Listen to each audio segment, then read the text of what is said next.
dreamed that it would be an entire summer just in Galatians, but you know, it could be an entire year or two in just Galatians. But you know, when we finished up last week, we was talking about the fruit of the Spirit, about walking in the Spirit, of keeping in step with the Spirit. And then Paul goes on in chapter 6, which I just love where we're going this morning because it's something that we have missed as a church. It's something that the church has not learned how to do, has not been taught how to do, and sometimes refuses to do. But we're not going to be that kind of people because once we know the truth, we're accountable to the truth. Amen? Amen.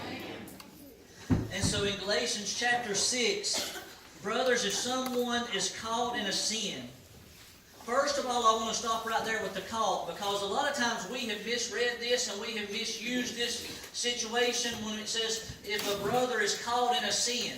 It's not talking about if I go out here and I catch old Becky out doing something. That's not what it's talking about. If I go out and okay, I caught Becky out here stealing at Walmart the other day. The term caught is to be trapped in something. And that's why somebody saw me walk in with a stick this morning, and I said, no, this is only for Brooklyn and Blake and Shelley. Just kidding. But I come walking. I had this sit here because it's the picture of something caught. When you're caught means you can't get loose. You're caught in a place to where you're trapped. So if a brother is caught, and we know people, there's people under the sound of my voice this morning, that you're caught. And you don't even know how to get loose. And the problem is when somebody's caught, we have a problem with somebody being caught in sin. Religious people have the worst problem than anybody of somebody being caught in sin. Being caught does not give us the right to expose them. And that's the problem with the so-called church today is we like to catch, first of all, we like to catch somebody in a sin. We spend more time looking for somebody in a sin than we do about delivering them from sin or setting them free. We spend more time looking for somebody to be caught so that we can say, ha, they got caught finally. God's looking to raise up a church that's compassionate. He's looking for a people that says, you know what? They're caught. They didn't want to get caught up in a sin. Have you ever been caught up in something that you didn't want to get caught up in? Have you ever been caught up in something that you said, I never in my life get caught in that? Come on, church. Have you ever done something that you said, I might do this and I might do that, but I'll never get caught in that? Usually that's the very thing you'll get caught in. Why? Because you get prideful in that area. It's just true. Because Peter, the perfect example of getting caught in something is Peter. Peter said even to the place of almost of swearing. He said, I'll never deny the Lord. What's the very thing he got caught in? Not just one time. How many times? 3. 3 times. He said, I'll never get caught in that. I might have a stinking fisherman's mouth, but I'll never get caught in denying my Lord. Listen, every one of us at the sound of my voice knows somebody that's caught this morning. I believe that. I believe every single one of us knows somebody that's caught in something. My problem with that is what are we doing about it? I just don't want any further to be a church that just does our little motto, love God, love others, and live it, and we're not doing anything about somebody's caught. Because we all know somebody. See, everybody's always coming up to me saying, what kind of position can I do at the barn? What's something that I can do? Everybody wants to come up with an agenda to do something. They want to do something. You know what? There's not a whole lot that I'm going to release here at the barn to be doing and stuff here. Because, you know, William Booth, General William Booth, was asked to address the Salvation Army one time. A great speaker, by the way. He was asked to address the Salvation Army in his old age. When it came time to do it, he couldn't make the appointment. And so they asked, okay, well, you just write a letter and let us read the letter off to these volunteers and these workers. When he wrote the letter, Here's what it read. It's pretty powerful, and I hope you've got some time. Don't get impatient with me while I read this letter. It said, others, signed William Booth. Others, signed General William Booth. Always have a heart for others that are hurting. Always have a heart for others that are broken. Always have a heart for the person that's trapped. You see, there's nothing funny about being trapped in a sin. And there's nothing more humiliating and hurting than being trapped in sin. Others. Do we really have a heart for others? You know, a lot of times we want to keep doing stuff. We want to teach. We want to lead. It seems like everybody wants to. When you start something, everybody wants to preach all of a sudden. Nobody even wanted to preach until all of a sudden you get something going. All of a sudden the preachers come out of the little word and say, "Hey, how about let me preach there sometime? How about let me preach there?" And then all of a sudden you got people saying, "Hey, how about let me sing? Let me do this. Let me do that." You got people wanting to do. Why don't I just say your job this morning? If you need a position, others. Find somebody that is trapped and help them. When I say that, not many people want to get involved in that ministry. Others.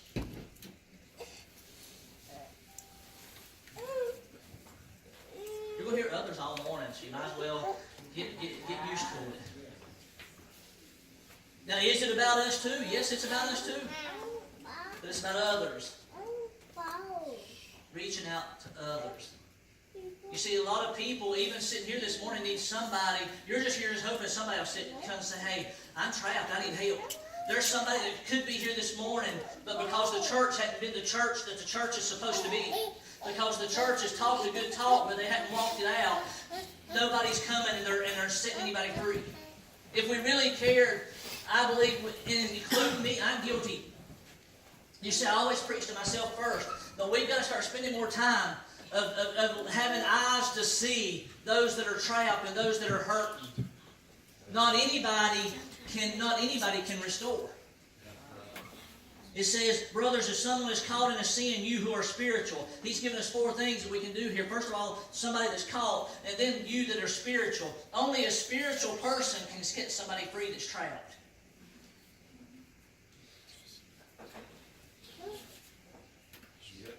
For some reason, that doesn't resonate too good with some of you. Only those that are spiritual. It says those that are spiritual. That's why it's so important. If you wonder, well, why does Paul keep saying, walk in the Spirit, be filled with the Spirit?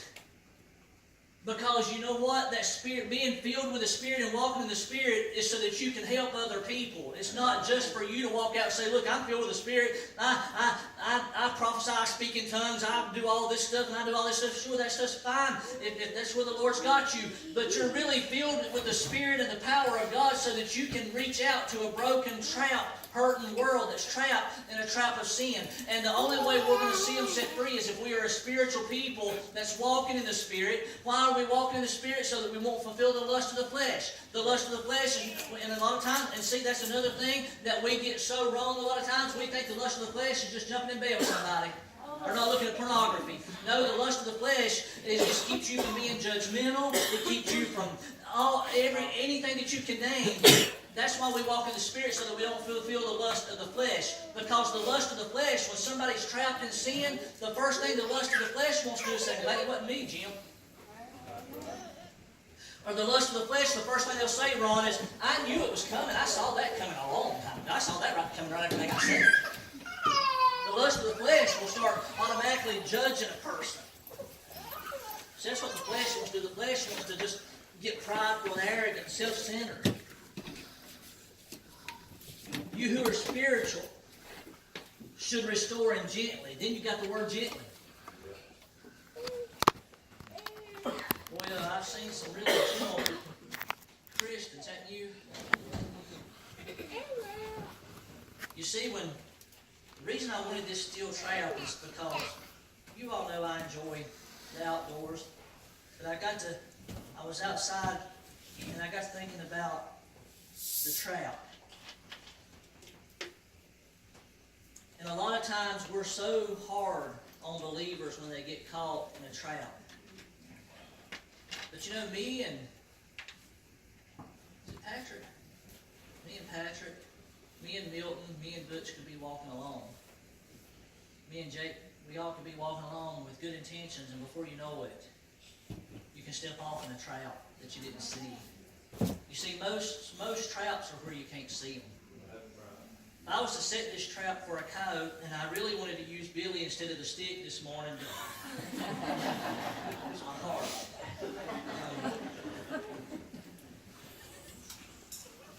When you set this trap, you'll set it and you'll lock it in place, and you'll cover it with a light coating of either leaves or sticks or whatever to where the coyote can't see it.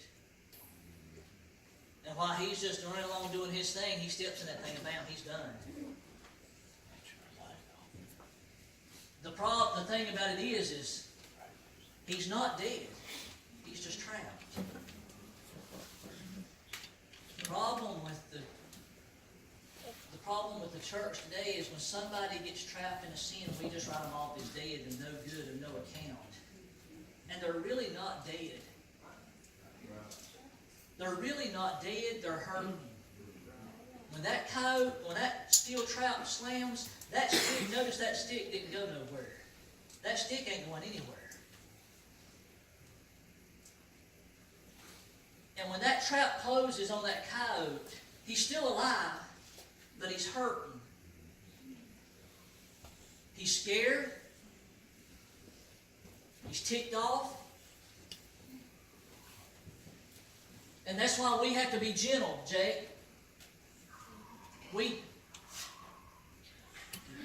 Tell him I said hello. That boy will do anything for attention.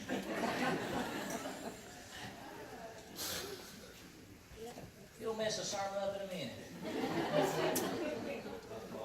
Never mind. That thing's... Where was I at, Jake? See what he can do to me? That coyote was just running along, minding his own business. He was looking for something to eat. You know what? He never saw the trap hidden. Some of you are in a place and you say, I never saw it, Sam. I never saw it. And I've stepped off in it. And the only hope for that coyote, honestly, there's no hope for the coyote. There's two things are going to happen to that coyote. He's either going to die when that owner of the trap comes up, or he's going to amputate himself by chewing his leg off. That's what happens. Two things happen. I've seen a lot of people scared to death because they know when whoever walks up has no good intent for them. I've seen people that have fallen into sin, and they're scared to death because they know when whoever shows up is not there for their good, that they're probably getting ready to die. Because religion will kill you. Religious people don't have your best intent in their mind. You see, what they'll do is say, you know what, I'm just glad I didn't get caught. I'm just glad it was you that stepped into it instead of me.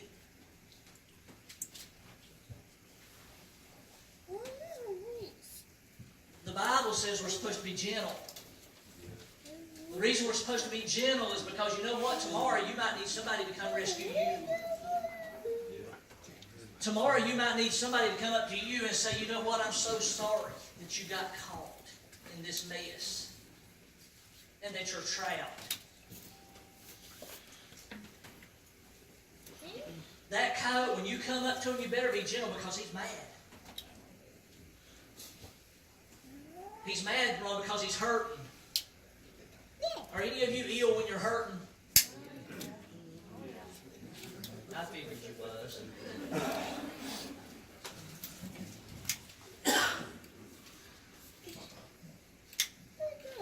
you ever seen a picture of one, he's snarling his teeth because he knows what's coming. He knows he's about to die. The sad part about it is that's why most people don't even come to church anymore, is because they know if they mess up. They know if they mess up, they only get one chance. Church people only give you about one chance. I said church people, not Christians. Church people will give you about one chance. And if you're in their buddy group, then you get two. And if you go out to eat with them every Sunday night, then you get three, or you're just transparent. Y'all know what I'm talking about. You see, I know people that have hit the trap. And all they needed was somebody to show up and say, you know what, I feel so sorry for you. I see the fear in your eyes. I see the pain that you're going through. And I know that you feel like that there's no hope. I know you feel like there's no hope. But a true believer, somebody that really has the heart of restoration, and we've all been given the spirit and the heart of restoration, we've just got to learn how to use it right. Because God has called us to restore. He's called us to heal. He's called us to set captives free. But how many of us walk right on by? How many people are walking right on by? You know somebody that should be here this morning hearing this message. You know somebody here this morning. You know what? They might have got caught up in alcoholism. They might have got caught up in drugs. They might have got caught up in pornography. They might have got caught up in adultery. They might have got caught up in lying and stealing and cheating and all the nasty stuff, or gossip, jealousy, anger, bitterness. You say, well, if they hadn't been doing what they was doing, they wouldn't have got caught. It's their own fault. Be careful. Be careful. Because you might need the same forgiveness before the sun goes down. You say, oh, not me. Paul touches it very clearly. It's just selfish pride. Be careful when you look at somebody and say, well, you know what, if they would have been doing, they deserve to get caught. They deserve getting caught. Be careful. You might need the same grace. You do need the same grace. You're not might not. You do need the same grace and the same mercy and the same forgiveness. Be careful how you walk up to somebody that's hurting. Because a lot of times we walk up to them with an attitude of, let me just kill them and finish them off. We see where they've been gnawing on themselves, trying to get set free. They've just been gnawing on themselves and chewing on themselves, trying to get loose from the trap. Before what gets to them gets to them. You know what? I would rather chew my ankle off before some religious person gets to me. Because when they get to me, they're going to kill me. When they get to me, they're not going to say, let's figure this out, man. Let's figure how you got into this place. I want to be gentle with you. And you know what? I just come because I care about your hurt. I care that you're trapped. I care that your bones are broken. I see where you've been chewing on yourself, trying to get free before the religious people got to you, but I'm not a religious person. I just want to be the hands and feet of Jesus. I just want to be the voice of Jesus. I just want to be that compassionate heart that looks at you and says, you know what? I might need you to set me free tomorrow. You see, that's the mindset that we have to take on. You know what? Tomorrow, I might not be setting free from something today, but listen, there's traps. The enemy has set snares all in every area of your life for you to step in. There's snares set for you to step in, and you might say, well, you know what, I've never stepped in. Why would I step in one day?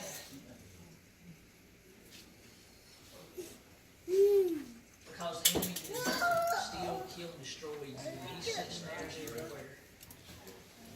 And you see, if I have a heart to restore you, then I teach you restoration. And you won't judge and you won't condemn when Abigail steps in one. You'll just gently come and, Justin, where are you at? I ain't not afraid of this trap. Jessica said, thanks a lot, Sam, for calling on my husband to said it and everything. I said, yep, I sure wasn't going to. But you see, that's because he knows these things better than I do. But gentleness will get down. That's not what you usually get down there and just set me free from this thing, buddy. Because when you can't get down, you got to step on it. Just like that, he set me free. It didn't take a whole lot. It just took compassion. Notice what Dustin done? He didn't come up and say, you stupid cow. I'll set you free this time, but if you get caught again, I'm not doing it for you again. Sound familiar? He didn't come up and say, I ought to kill you.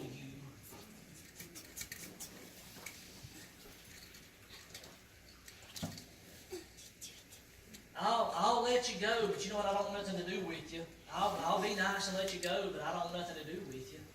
Well, that one's a familiar one. I love you, but I still can't be around you. Don't give me that bull. I forgive you, but that don't mean I have to hang around you. What if Jesus said, I forgive you, Andy, but I don't want to hang around you, bud? Uh-oh, his nerve. I felt it. Why? Because we've all said it. I forgive you, but I don't want nothing to do with you. I forgive you, but we just can't. We just don't die. I love you and I forgive you, but that's as far as it goes, buddy. Don't ask me to have lunch with you. It ain't happening, because that's just dangerous. That's just dangerous. Is it really? Or is it? Well, if they hadn't done this to me and done that to me, then I might have forgiven them, I might have loved them, and I might have sit down and have lunch with them. Is that really the heart of God? You see, I'm asking that question because I've said that before myself. I forgive them, but I don't want to hang out with them. What if I really forgive them, would it not teach them something if I sat down with them? See, I had an opportunity this week, and I missed it. I'm good about missing opportunities. There's a person walked by me that I'm telling you, the flesh nature. They was vicious. They was vicious, Ron. I mean, buddy, when I was in my traps, don't worry, you're safe, I ain't sitting it. When I was in my trap, words can't describe when they walked up. This week, me and Shelley was sitting there eating, and they walked by. And I wished it. Because in my heart, I have honestly, because over the years, I've been asking God, anybody that I have harbored hard feelings against, God, give me a heart of forgiveness to them.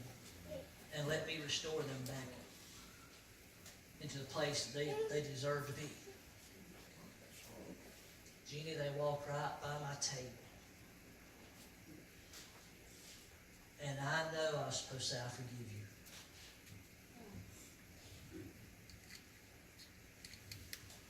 Then I let them get by me. Because it wasn't a prideful thing for me to say, boy, look what I done.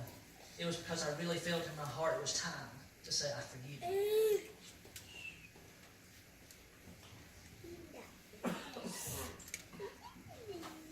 I'm setting you free from what you don't even know you've done. I'm setting you free from what you don't even realize how bad it hurt. I'm setting you free because you don't realize the damage of your words. But because Jesus set me free, I've got to set you free. And I missed the opportunity when I knew I was supposed to do it. You see, I immediately let the enemy put me into another trap because there was somebody with them. Well, if they hadn't have been with them, I'd have set them free. They can chew on the leg a little bit longer.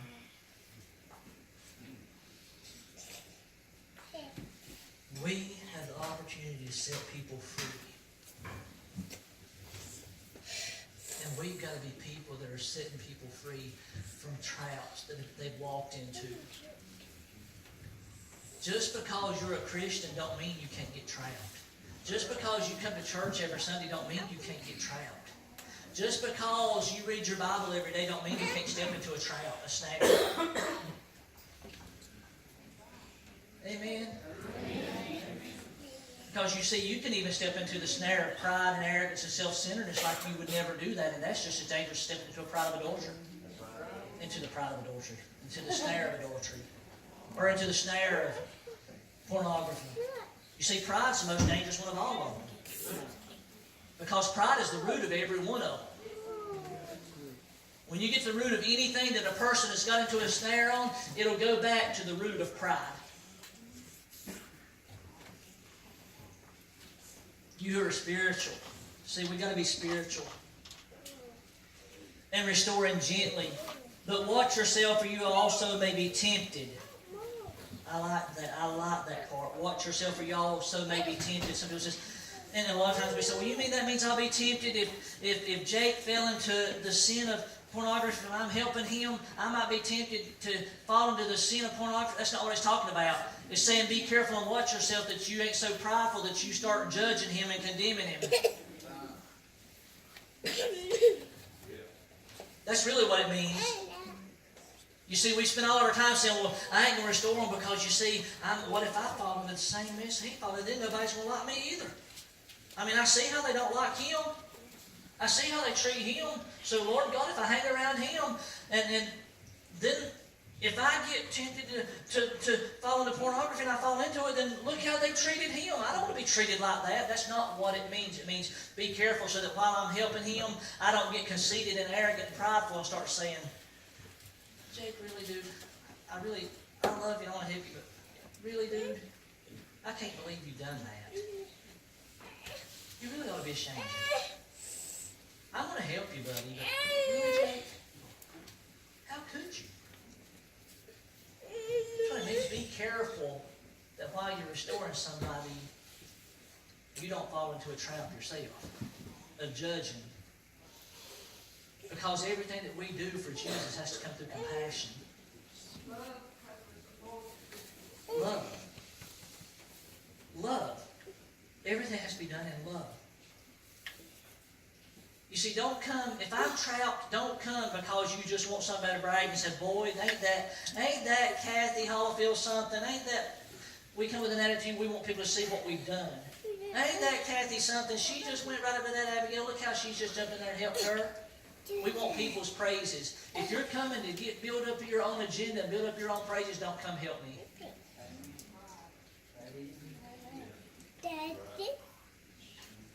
Come help me because your heart is broken that I'm trapped. Come help me because your heart is broken. Because you know what? Because you sit at home and you cry for me because my leg is broken.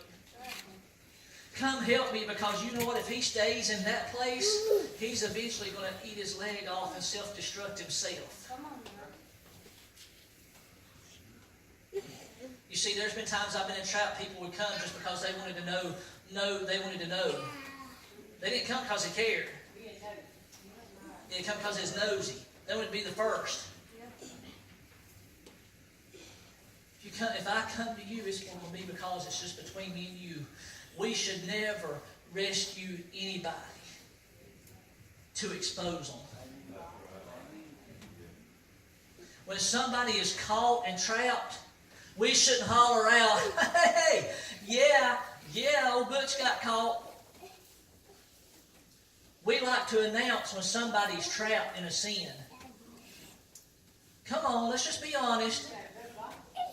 We love to be the first to tell somebody when somebody fell into adultery. We love to be the first to tell the world when somebody got caught stealing. We love to get on social media and start bashing everybody all to pieces. I like it when Dean walked in, he said, please tell me that's a grace stick and not a judgment stick. It is, it's a grace stick, man of God. Because you see, we love to just announce when somebody's hooked on pornography. I'm just doing it in the name of Jesus. You're doing it because you're a gossip. You're doing it because your heart's not in line with what it should be. Because honestly, when a brother is caught in a sin, it should be only me and Milton that knows that I shouldn't run tell Neil. I love it when people say, I'm just telling you this so you can be praying for them. I love that one. That one's always awesome. You know what? All you got to do is say pray for them. It's not your place to tell them what they're called in. It's not my place to tell you it's sin for them to be wearing these cowboy jerseys all across this place.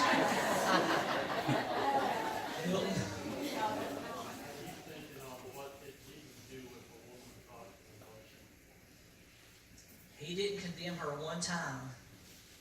He didn't condemn her one time. And honestly, I believe the reason those accusers had to walk away, I don't know what he wrote in the sin. I'd love to know what he wrote. But I can just see him writing, Bill, you was with her 2 weeks ago. Johnny, you just didn't get caught.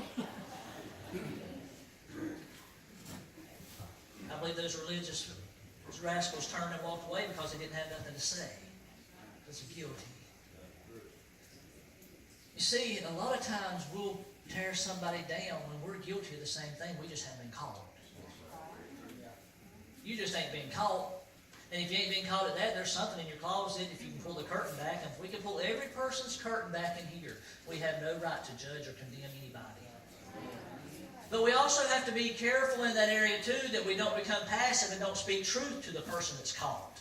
That's a dangerous thing too. Is a lot of times we can't just come alongside them and not speak truth. And we can't compromise truth. Because if a person's going to be restored, they have to be restored in truth. And telling you the truth is not condemning you. It'll be gentle. It'll start sitting alongside of you and saying, Jake, how did you get here? And you know what? When we get to the root of it, Jake's going to say, you know, Sam, to be honest with you, I was doing good. I was hanging out with Ronnie and I was walking with Bill and I was doing good. And he said, Sam, I just didn't see that one step. I just took one step wrong. I just took one wrong step, Sam, and I really wasn't even looking for it. I don't think nobody wakes up every morning saying, I think I'll just destroy my marriage today. I don't think you can show me one drug addict in prison that says, I just thought I destroyed my life with drugs. I thought when I was a kid that was my life goal, was to destroy my life with drugs. I don't think you can talk to a liar and say, you know what, my whole goal in life was to be a liar. I think somewhere along the way, they just took a wrong step.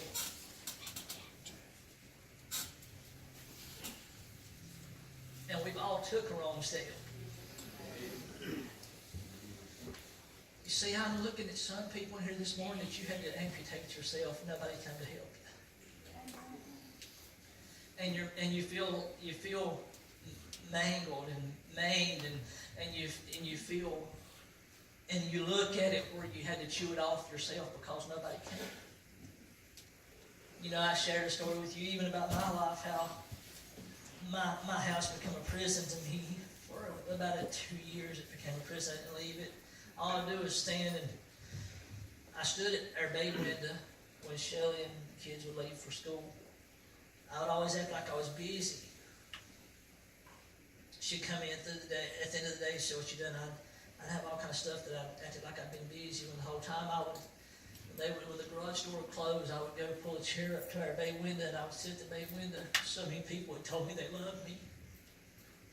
This is one of those transparent moments for you. Just if my stuff will bring healing to other people. I told God, I promised him I would. But when the garage door would close and I'd make sure she turned left out the driveway, I'd pull a chair up to our bay window because so many people said, I love you. I would pull a chair up to the window and sit there for 8 hours and look down the driveway and say, okay, if they love me, where are they at? Nobody ever came. Nobody. Nobody ever came.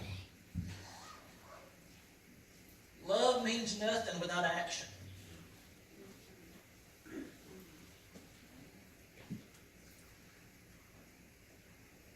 I sat in my steel trap. I tried to get loose. Man, in my mind, I tried to tell myself, you're not trapped, man, you're not trapped. I tried to use that mindset thing, you know, that mind game, talk yourself, mind over matter. They said they love me. I don't understand, surely they'll come today. Surely somebody will drive down the driveway today.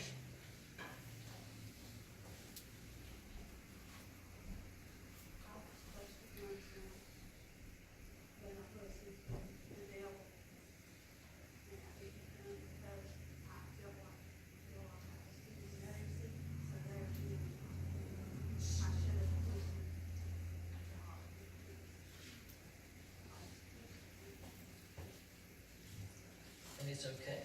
You're here today.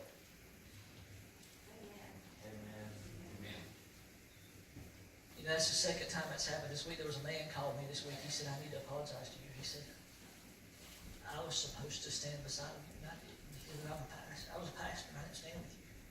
I said, it's okay. I am who I am today because of Jesus Christ. I am who I am today because of Jesus Christ. I stand today redeemed. I stand today better than I ever was. I stand today in truth more than I've ever stood in truth. But I'll never, and you know what? Had I not had to go through that season of sitting at the window, I wouldn't have compassion for somebody else that's sitting at the window. I would go right on my day and just say, I'm glad I didn't call them that one. Even though I'm a good little pastor, but I'm glad that one was theirs. No, you know what? I don't mind Jesus. I want to be just like Jesus. Jesus went on the back streets instead of down the main street.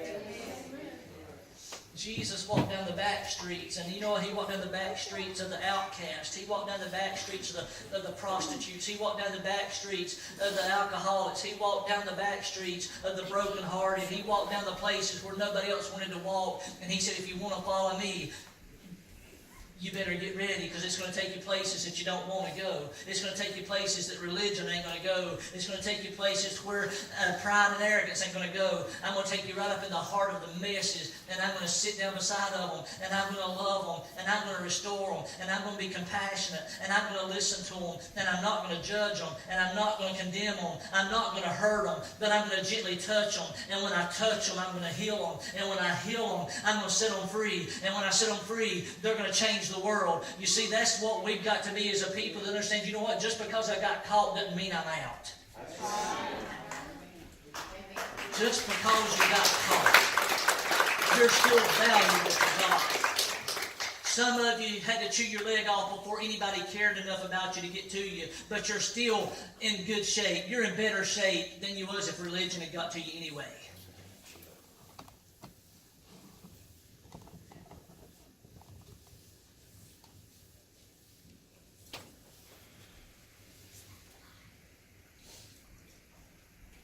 See, I feel, as your pastor, there's times I feel like I'm mangled. But I'm glad, but I'm not. I'm whole. There's some things missing because I started chewing. But I would have rather chewed and just me and Jesus done it on our own than people that didn't come with the right agenda and set me back. Even though I might have got out of the trap, I'd have been in a worse trap.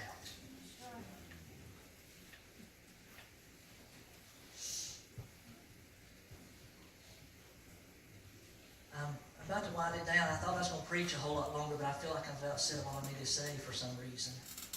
You hold that boogie. You can, Becky.